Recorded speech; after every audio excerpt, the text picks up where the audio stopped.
네, 정치연한 취재 뒷얘기 풀어보는 파삭한 기자들, 빠삭한 기자들이죠. 네, MBC 정치팀의 정승혜 기자, 어서 오세요. 네, 안녕하세요. 네, 오늘 또 국민의힘 이야기부터 네. 숨가쁘게 달려보겠습니다. 당대표 선거 혹시나 설마 했는데 결선 투표까지 간 끝에 장동혁 의원이 이제 김문수 후보 누르고 당선이 됐어요. 표 차이가 2,366표입니다. 전당대회 결과 어떻게 보셨어요? 근데 사실 많은 언론들은 이변이다라는 평가가 많았잖아요. 네. 재선밖에 안 되는 의원이 직전 대선 후보였던 김문수 전 장관을 꺾었으니까 굉장한 이변이라고 평가하는 사람들이 있는가 하면은 또 국민의힘 당원 구성이 최근 더 짠물처럼 되어가고 있기 때문에 어떻게 보면 이게 예상됐던 결과다라는 그런 평가를 하기도 합니다. 약간 엇갈리길래 제가 어제 오늘 좀 취재를 해봤거든요. 네. 국힘에 좀 전화를 몇 군데 돌려봤더니 뭐 거기서도 황당하다, 너무 당혹스럽다 이런 평가하시기도 하고 뭐 화내는 사람도 있고 이게 말이 돼? 뭐 이런 화를 내는 분도 있고. 또 어떤 분은 오히려 잘 됐다. 이대로 가서 끝을 봐야지 이게 끝나지 않겠냐. 최악까지 가야 된다. 어차피 뭐 지지부진하게 좀비처럼 가는 것보다는 한 방향으로 쭉 달려보고 거기서 끝을 봐야 이대로 가서는 안 되겠다는 어떤 방향 전환이라도 가능한 게 아니냐 이런 말씀을 하시기도 하더라고요.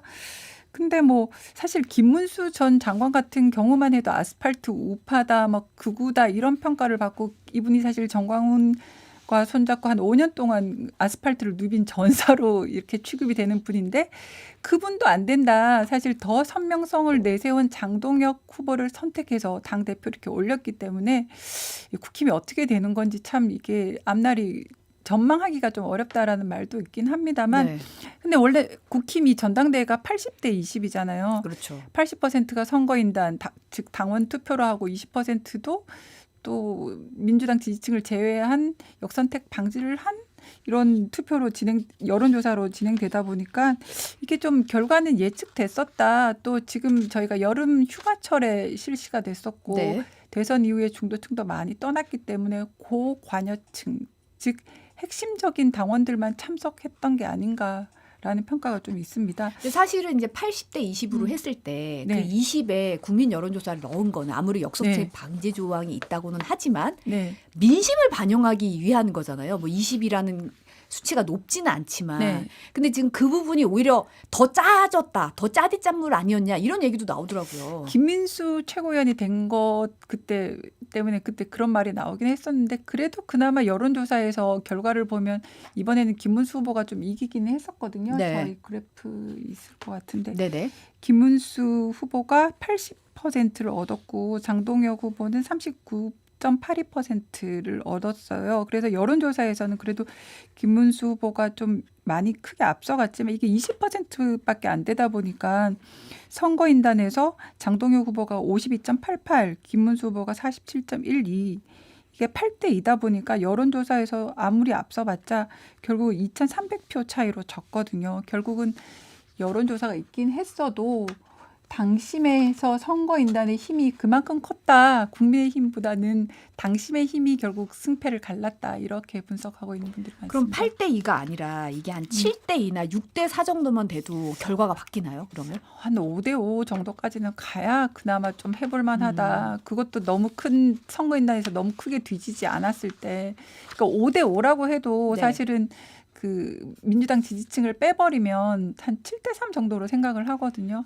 그러니까 최소한 5대 5는 갔어야 되는데 8대 2, 그러니까 이 8대 2 룰에서는 결국 민심하고는 전혀 거리가 먼 후보가 뽑힐 수밖에 없다는 걸 이번 선거 결과를 통해서 입증을 했거든요. 사실 네. 근데 예측됐기 때문에 황우영 위원장이 좀 더 의지가 있었다면 이 룰을 바꿨어야 되는데 그냥 그대로 가길래 뭐 뻔한데 더 뻔하게 된 결과였던 것 같습니다.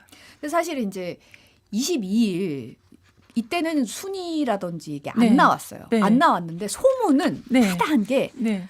장동혁 후보가 1위라더라. 이런 맞아요. 소문이 맞아요. 파다하게 돌았거든요. 근데 어제 이제 제대로 이제 네. 나왔잖아요. 네. 최종 결과와 함께 발표된 숫자를 보니까 사자 경선에서도 장 대표가 13만 표로 1위, 네. 2위가 이제 2위 김문수 후보로 3만 표 이상 크게 앞질렀더라고요. 그쵸, 그쵸. 3위 조경태고 4위가 안철수 후보였어요.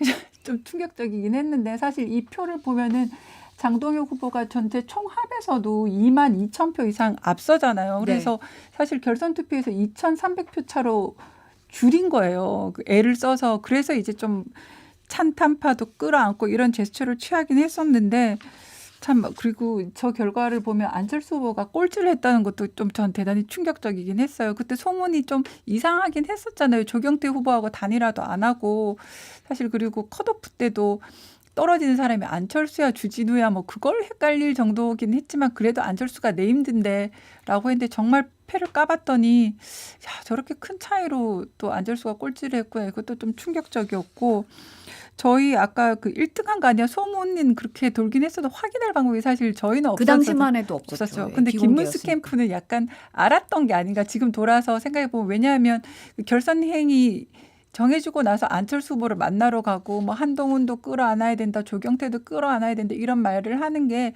뭔가 이 찬탄파 표를 가져오지 않으면 안 되는 상황인가 보다. 저는 그래도 뭐 엄청 바짝 쫓기나 보다 정도만 생각했지 이렇게 압도적인 일일 거라고는 생각을 못 했었는데 저는 이 결과가 이 사자 경선 결과가 더 놀라운 것 같습니다.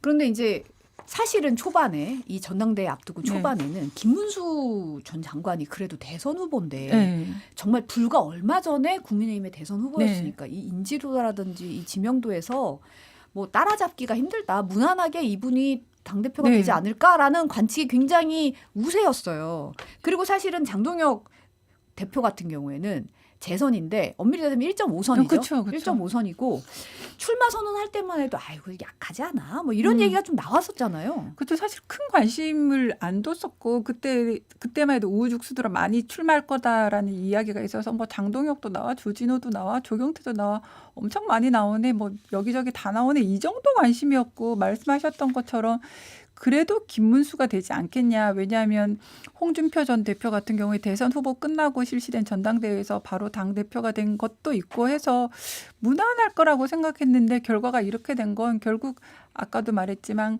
강성 드라이브가 결국 승리한 거다. 이렇게밖에 평가가 안 될 것 같아요. 장동혁 대표가 전대 내내 뭐 싸우지 않는 자는 배지를 떼라 이런 식으로 의원들을 향해서도 굉장히 센 발언을 했고 결국 이게 강성 코드가 당원들하고 먹혔던 게 아닌가 싶은데요.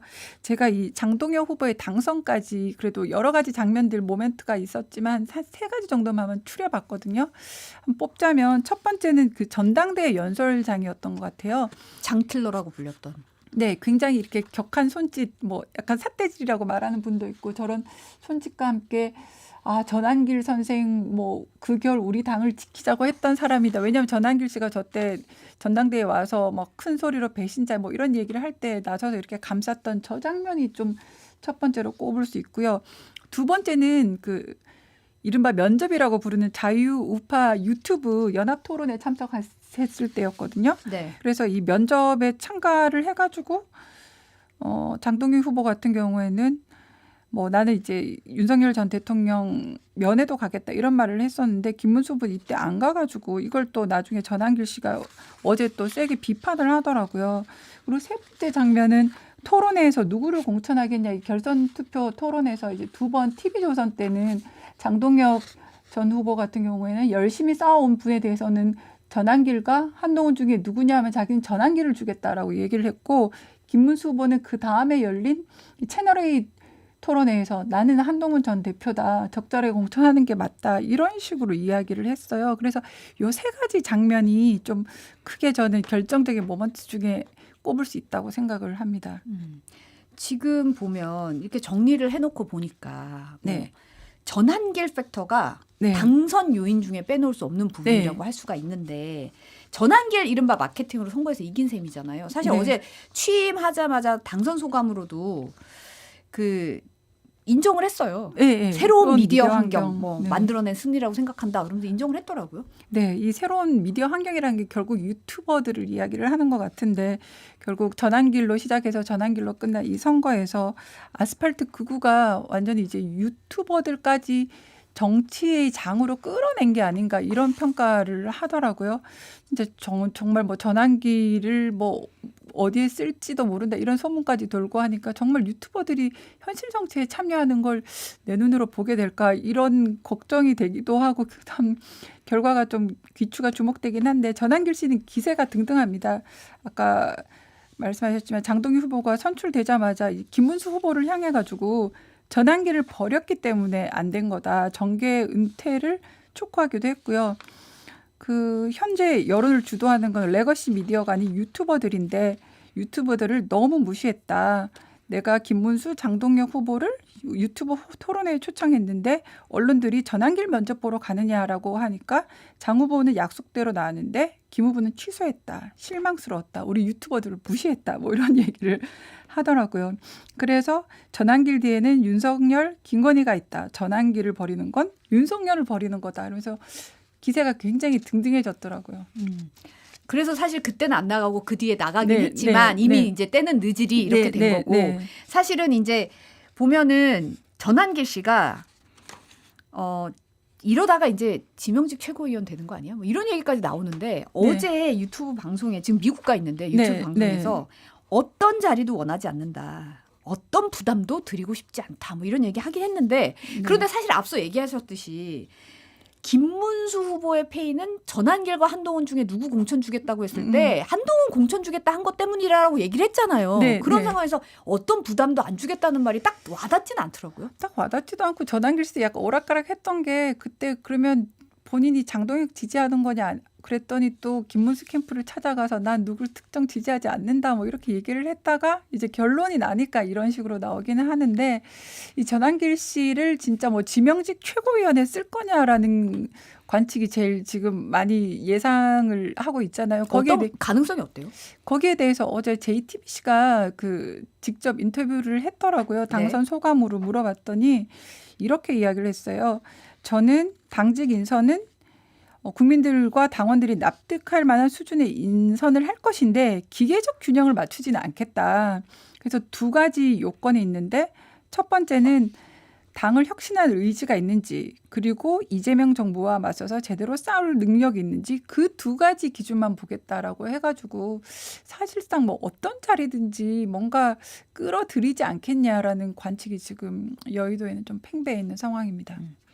근데 사실 장동혁 대표가 1.5선이잖아요. 네. 그러다 보니까 당직 인선도 좀 쉽지 않다. 이게 선수 맞추기가 쉽지 않다. 이런 얘기도 좀 나오고 또 전한길만 있는 건 아니다. 윤호개인만 있는 거 아니다. 장동혁의 사람들 따로 있다. 뭐 이런 얘기도 들리더라고요. 네, 맞습니다. 사실 그 윤호개인 뭐 전한길로 대표되는 유튜버 뭐 이런 세력들도 있긴 하지만 나머지 두 세력들이 좀 큰 일을 했다고 분석을 하더라고요. 네. 첫 번째가 이제 충청그룹이라고 하는 충청그룹. 네, 이분이 보령 서천에서 당선이 됐잖아요. 근데 이 충청그룹의 맹주가 지금 김태은 충남지사라고 해요. 그리고 이분이 장동혁 대표하고는 특수관계인 게 원래 장동혁 대표가 대전 유성 갑에 나갔다가 떨어지거든요. 그리고 떨어졌는데 마침 그 김태흠 당시 의원이 충남지사에 나가기 위해서 이 보령 서천에 있던 국회의원직을 던지거든요. 이때 생긴 그 보궐 자리에 그 지역구를 사실상 물려받게 되는 거죠. 그래서 굉장히 뭐 대자 대부 관계처럼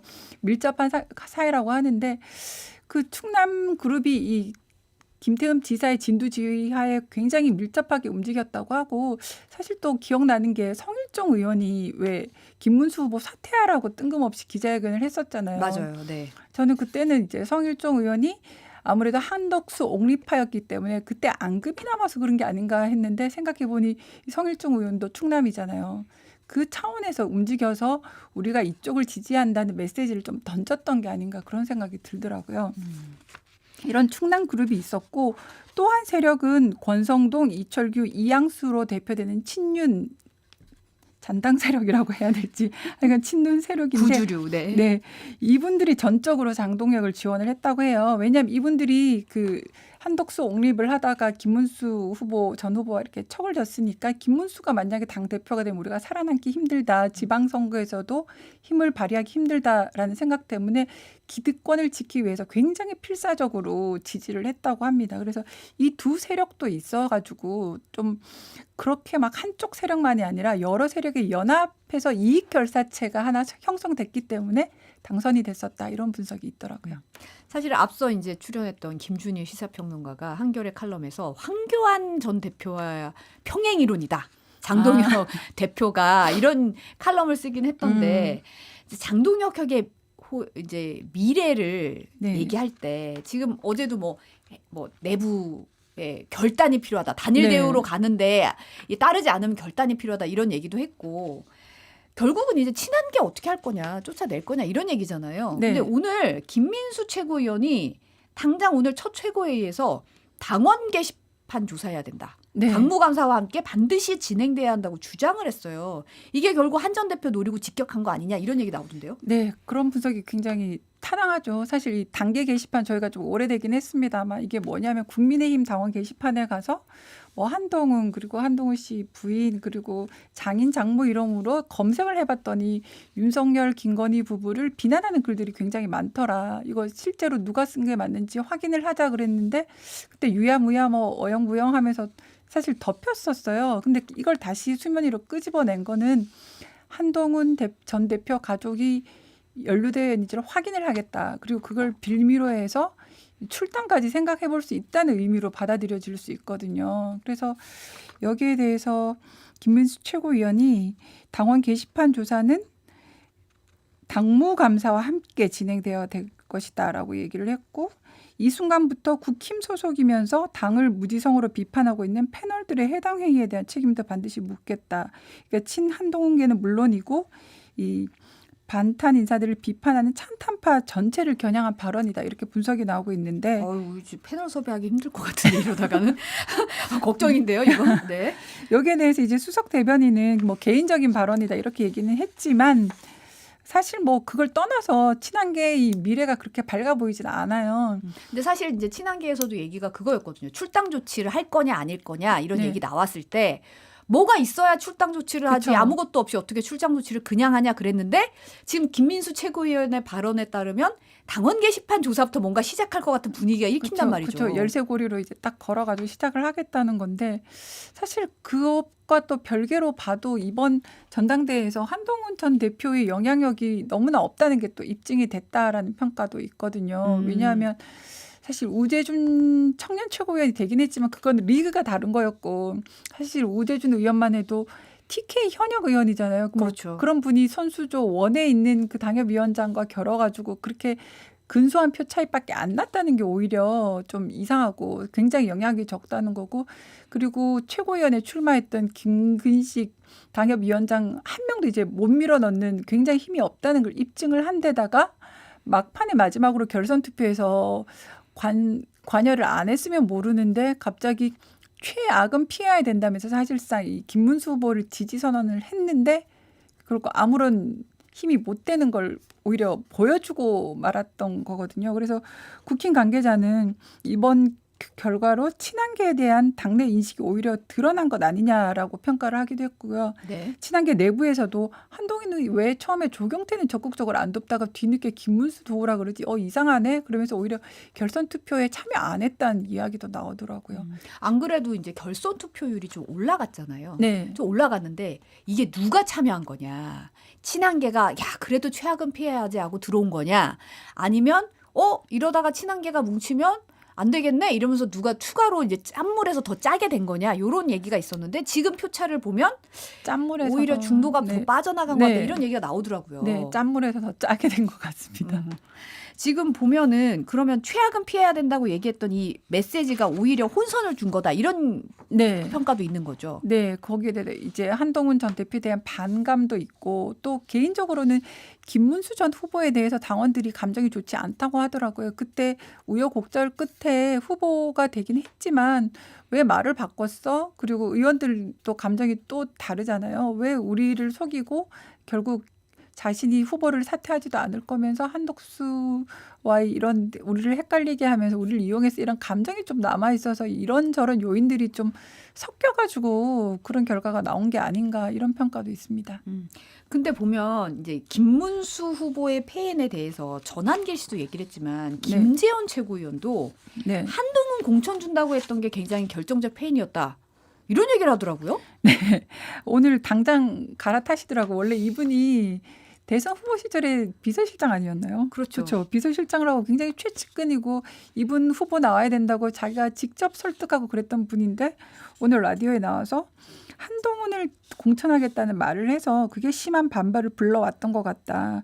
내가 10번 이상 하지 말라고 했는데 내 말 안 듣더라. 그리고 나는 그 장동혁 대표가 윤석열 전 대통령 면회 가면 난 따라가겠다. 이렇게 딱 바로 법이 다르네요, 역시. 네, 바로 갈아타시더라고. 왜냐하면 이분은 김문수 전 후보 보고 이렇게 당대표 나가라고 그렇게 강력하게 이야기를 했던 이유도 본인이 대구시장 나가야 되기 때문에 굉장히 강력하게 이야기를 했다고 해서 이번에 장동혁이 되면서 그럼 대구시장은 안 되겠네? 팽당한 거 아니야? 보통 그렇게 얘기를 했는데 바로 아침에 바꾸더라고요.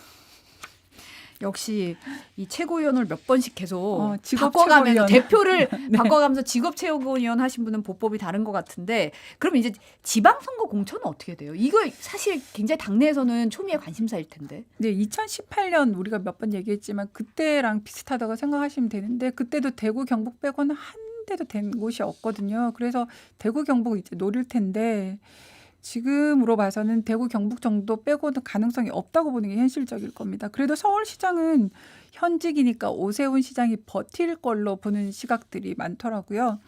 물론 여기에 오세훈 시장이 벌써 띄엄띄엄하긴 했지만 4선이고 4선에 대한 피로감이 아무래도 서울 시민들이 있을 수가 있잖아요. 뭐 5선까지 해 이런 피로감도 있을 수 있고 지금 명태균 게이트 수사가 계속되고 있기 때문에 이게 변수로 남아있긴 한데 그래도 서울시장은 대선 때 47대 41 정도였기 때문에 해볼 만하다라고 생각해서 뭐 나경원 의원, 이혜훈 전 의원 뭐 노린 사람들이 많기는 합니다. 그래서 그래도 서울시장은 국힘 내에서 경쟁이 좀 있을 것 같은데 경기지사 같은 경우는 대선 때 격차가 14%포인트 이상 났어요.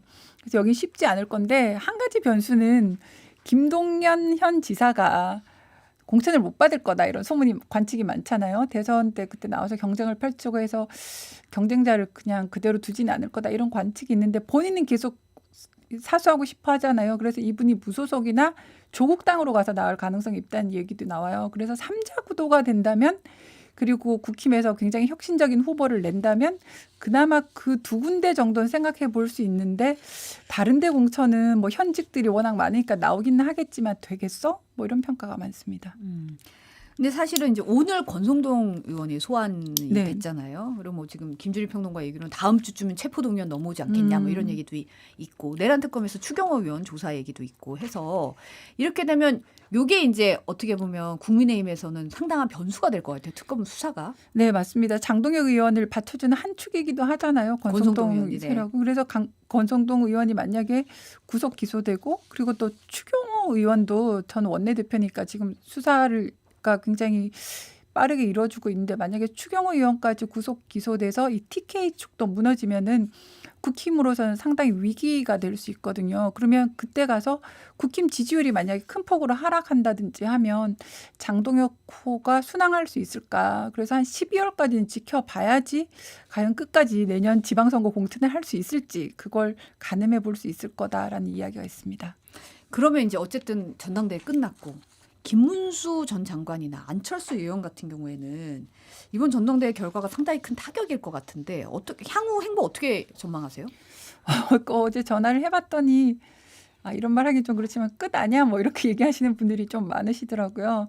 사실 김문수 전 장관 같은 경우에는 인사 안 하기, 사과 안 하기로 떴잖아요. 국무위원들 다 뭐 계엄에 사과하세요 그럴 때 안 일어났던 것 때문에 떠서 이제 후보까지 됐는데 사실 그것도 꼭 시켜주려는 의지보다는 한덕수랑 단일화한다 했으니까 그냥 그 정도 용도까지 하려는 업등이었는데 그마저도 이제 틀어주고 하니까 효용 가치가 당으로서 있을까 이런 이야기가 많이 나오더라고요. 그리고 이분이 사실은 굉장히 오래전에 이렇게 정치에서 좀 멀어졌다가 다시 복귀한 것만 해도 굉장한 일인데 더 이상 버틸 힘은 없지 않을까. 자연스럽게 페이드 아웃 할 거다. 이런 관측이 많습니다.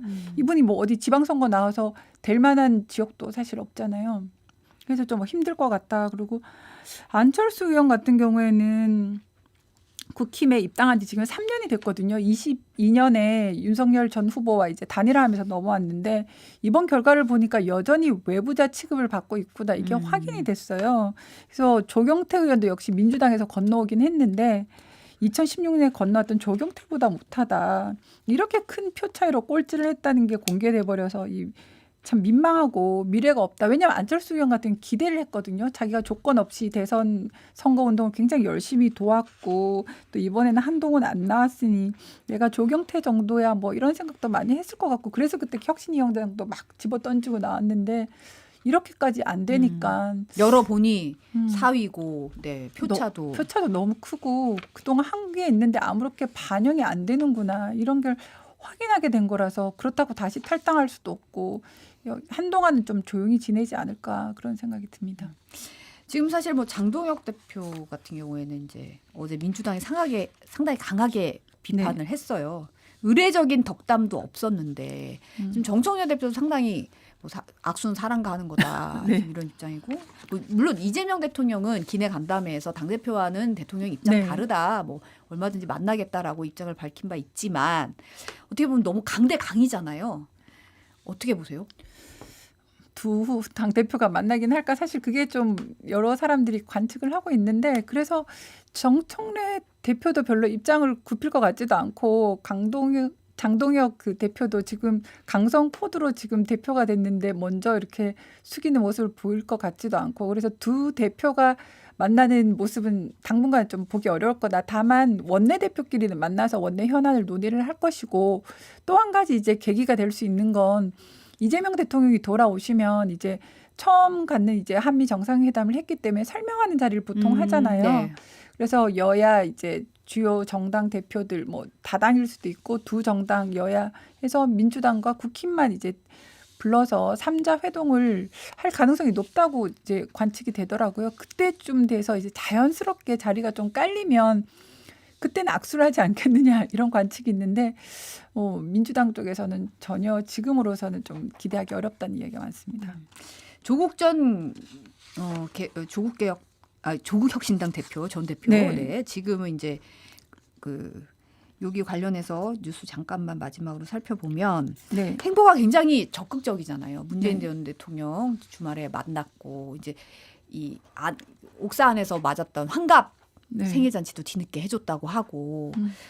근데 좀 민주당 쪽에서는 저 사면 관련해서 n분의 1이다라고 한 이후에 좀 자중해라 뭐 이런 분위기가 좀 읽히더라고요. 네, 박지원 의원도 왜 소탐 대실하면 안 된다, 성급하면 실패한다 이렇게 이야기를 했고 조정식 의원도 오늘 라디오에 나와서 대통령께서 조국 전 대표 사면할 때 이런저런 말이 있었지만 그걸 무릅쓰고 사면 결정을 했는데 이런 걸 좀 헤아려서 차분하게 해라 이렇게 조정식 의원 답장 게 상당히 강하게 이야기를 했고요.